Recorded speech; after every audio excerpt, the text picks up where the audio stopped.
बिछी डोल गई हमारी अंगनवा में, बिछी डोल गई,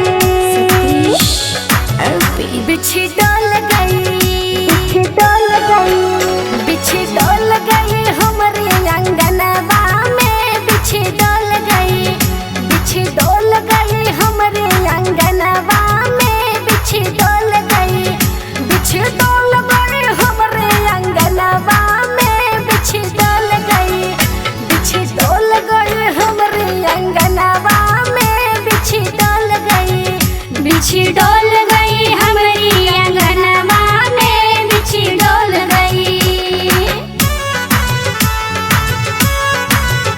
बिछी डोल गई,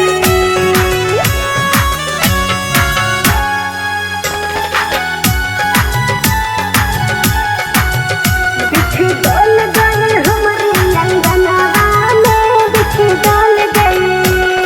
दुल्हा के मरल सदाए बाए, दुल्हा के मरल सदाए बाए, हाँ दुल्हा के मरल सदाए बाए,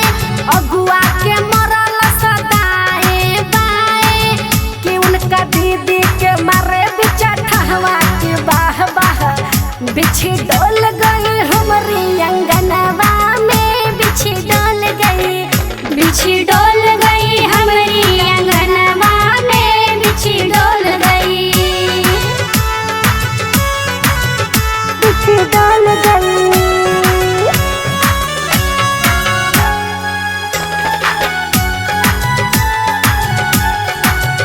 बिछी डोल गई हमारी अंगनवा में, बिछी डोल गई।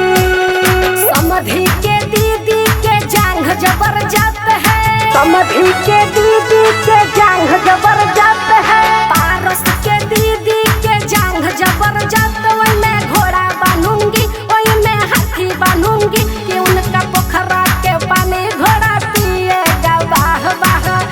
गारी सुन ला,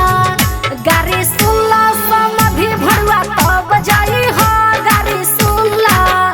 गारी सुन ला, यही तो तब जाई हो, गारी सुन ला,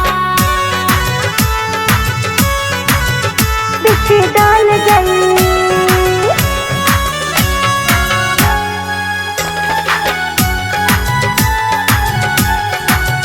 बिछी डोल गई हमारी अंगनवा में, बिछी डोल गई।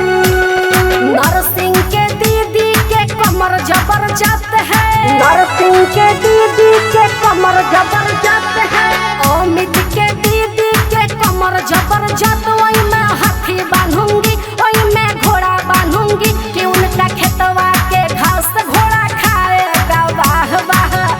गारी सुन ला, गारी सुन ला, बरती हवा साले तब जाई हा, गारी सुन ला, गारी सुन ला, बरती हवा साले तब जाई हा, गारी सुन ला। Mixed by RVS Studio, Delhi.